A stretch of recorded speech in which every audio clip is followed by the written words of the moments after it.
Good afternoon. Welcome back to the R Plus podcast. My name is Greig Ewing. I'm the Director of Community Engagement here at Rundle. Absolutely delighted to be joined today by Ms. Heather Scott. Heather, welcome. Thank you. Yeah, I'm excited to be here. Let's kick off by sharing with our community and our audience a little bit about who you are. So, Heather, what do you do at Rundle? I am the Director of Off-Campus Education. New to me and new to Rundle this year. Fantastic. Yeah. But you're not new to Rundle. No, How long have you been with Rundle? this is my 16th year. Incredible. And can you share, what did you do before this role? What was your job there? I've been a junior high math teacher at the academy for all those 15 years. Incredible. Yeah. Well, we're very, very grateful to have you in this role. It's a fascinating role and something that's making a big, big difference to a lot of our students. So today we're really here to talk a little bit about our Traverse program, which is part of your job you oversee. It makes a huge difference to students. So I'm going to start with the most obvious question for those of us who don't know, or those of our audience who don't know. Can you tell me a little bit about what the Traverse program is and why was it created in the first place? Yeah, so the Traverse program is for our graduating students, so our alumni, to really help bridge and to support them in that transition period in their first year of post-secondary. Amazing. How long has it been going on for? Oh, good question. This, I think, is the 7th year. Incredible. Yeah. Incredible. It started with Nicole Jordan, who Yeah. we know. Part of her master's program was looking at that transition piece, and it really started as a passion project for her to be able to support her students in that important transition. Amazing.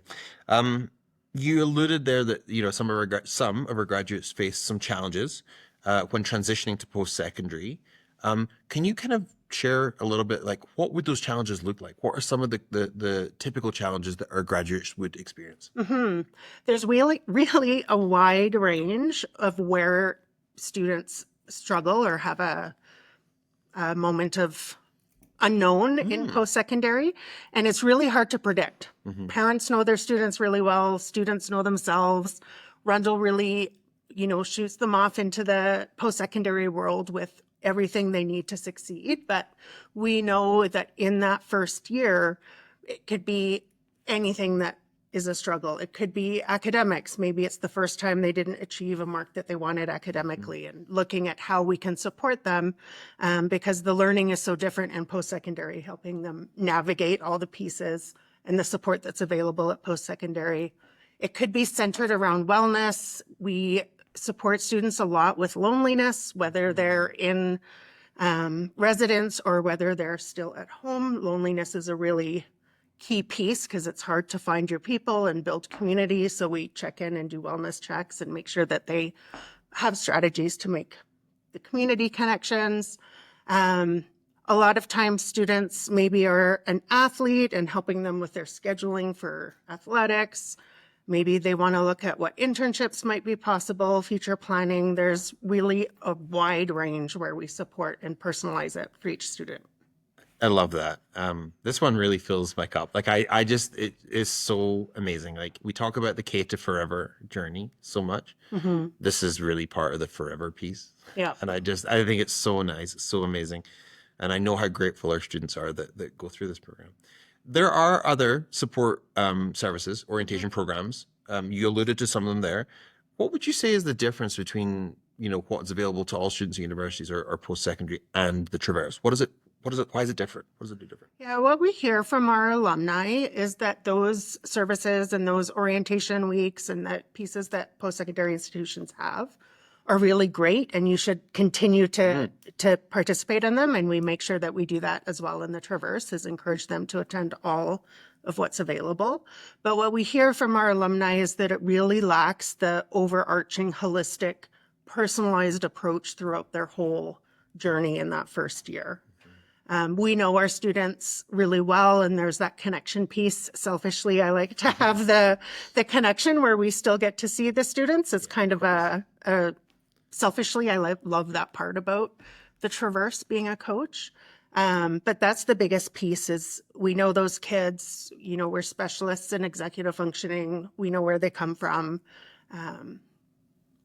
So it's the personalization piece. Yeah. And actually, you just answered my next question, because I was about to say, is the Traverse like, cookie cutter program that every single student goes through. It looks exactly the same. Week 1, we do this. Week 3, we do this, or is it personalized to what that student requires?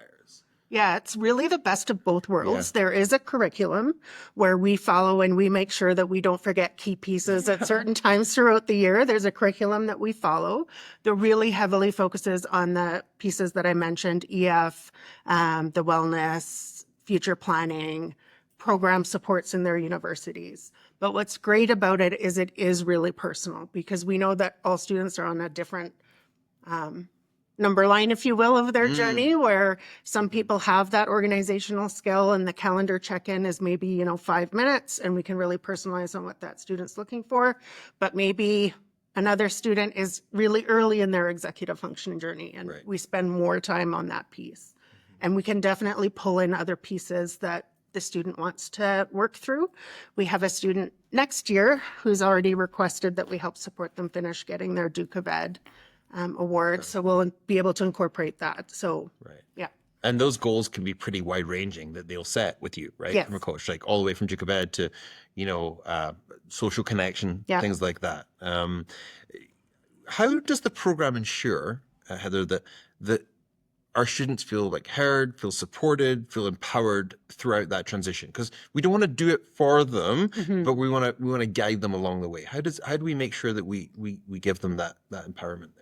Yeah, so the goal really is for independence. It's Yeah. a great question. And it looks, again, different for every student, but typically it'll start where we're showing and doing with them. And then as we progress throughout the year, students are able to become more independent and do those pieces on their own. There's also a lot of anxiety around accessing support sometimes, so that might look different for each student as well. I know we've had coaches in the past that have coach them on the phone on their way to the support that they're looking for, whether it's academic support or wellness support. So there really is a spectrum there as well. And it's, individualized to each student and helping. Yeah. And Yeah. we know that the journey is not linear, right? Yeah. We know it changes, it ebbs, it flows, right? And I think we're understanding of that as well. So, yeah, incredible. You mentioned we're 7 years in now or something like that. Have we had any early kind of success stories or outcomes that just speak of the effectiveness of this program? Yeah. I mean, without naming names and without, without obviously confidentiality here, but, can you think of anyone that has really just blossomed with the help of this program? I think, it's such a hard question to Yeah. pick just one. Well, One yeah. piece that comes to mind when you ask that question is the identity crisis that a lot of our students faced in post-secondary. And I don't know what your first years were like, Yeah, your journey, not but great. mine started as an engineer in engineering and actually made it through engineering. But that first year was very tricky, lots of tears. Like, is this the right program for me? I was a great student in high school, came by my marks really easily, but in first year I did not. So it was, you really feel deeply and you feel with those students in post-secondary, that feeling of, is this the right program for me? Maybe an elective course that you take turns out to be something that you love way more than a dream that you've had your whole life to be an engineer. Sure. Or in healthcare, whatever it might be. And that conversation happens frequently. And it's just so great to help them gain that perspective and remind them that they're not alone. So I think that would be one of the best success stories. I can think of one student where really wasn't well in the program that he was in. And then we, with family, they decided that they would just take a break, take a gap year, and were able to support gap years as well.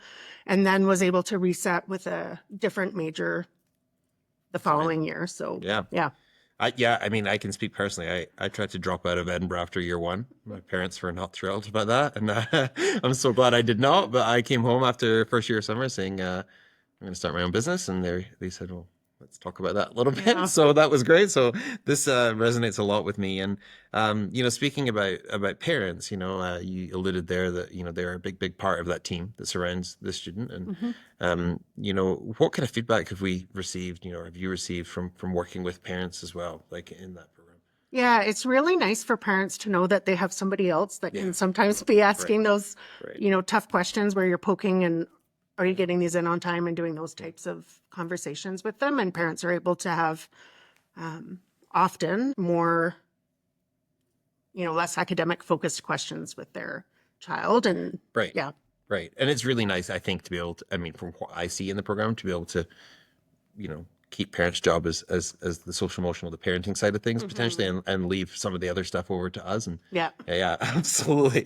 I know that many are very grateful for that. Um, it's doing such an incredible job. I'm always curious, as this program continues to see growth, right?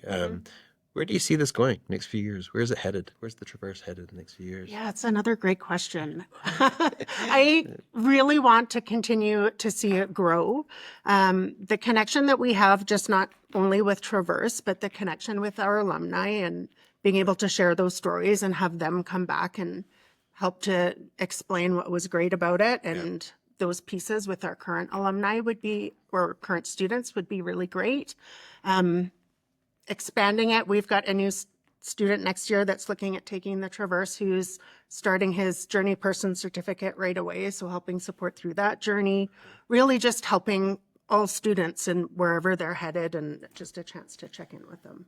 Yeah. And, I would, have the privilege to oversee alumni. I do also see enrollment, but alumni at Rundle. And I really love when our alumni come back. They are incredibly candid about their experience, right? I think that's something that happens when they go to that next step in their journey. Yeah. And be able to kind of share with us exactly what's going right and what do we need to help them with, right? This is a hard question. I'm going to ask it anyway. There's a good chance that we'll have either a student listening or maybe a future alumni listening to this. And, if they're sitting here and they're feeling overwhelmed about, post-secondary, what they're doing right now, what would you want them to hear most, Heather, at this time? That's totally normal. Right. It heads into that identity crisis. Any transition that we have, there's a lot of pressure and a lot of feelings like you have to belong. So our youth, thinking about high school in particular, but all the way from, as far as back as they can remember, the questions that they've been asked are, what do you want to be when you grow up?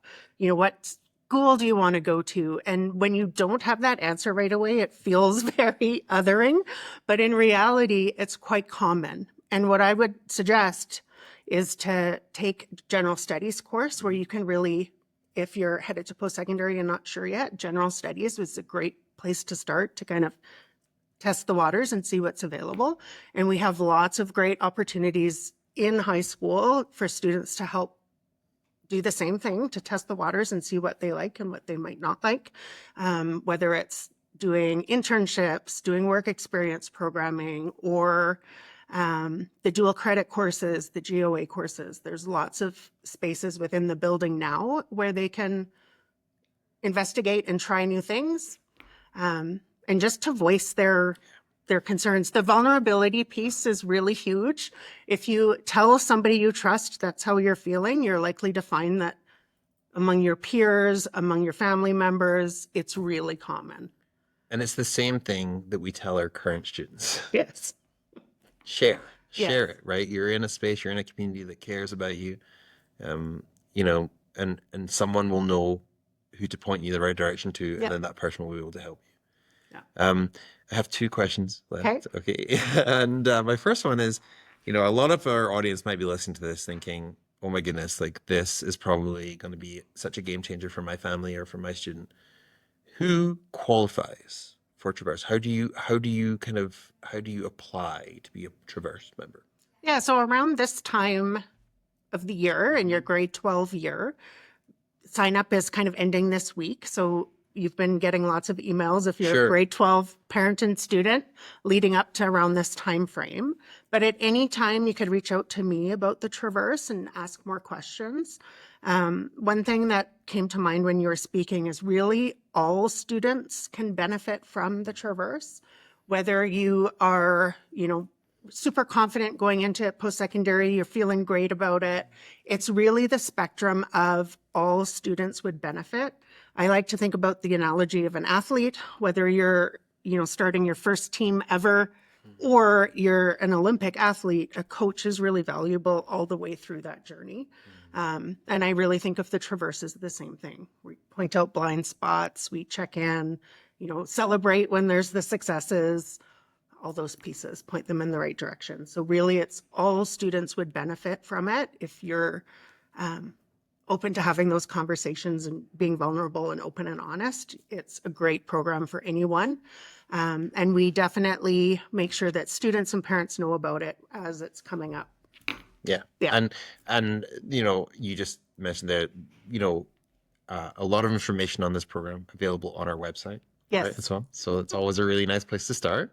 And probably your contact info too, right? Yeah. If they want to reach out. And, I think I'll finish by just saying, like, on behalf of Rundle, like, thank you so much for being such a champion of this program, Heather. Like, you change people's journeys and success stories when they leave us. And I think, like, I'm so proud to work in a space where we, really live that Case River thing, and that piece of the puzzle, and our alumni are as active in our community, whether they're in the Traverse or not, as our current students. So thank you. And I'm so excited to see what this becomes. So thank you so much for listening to today's episode of the R Plus podcast. Incredible episode with Heather Scott, and an incredible program that's making such a difference to so many of our students.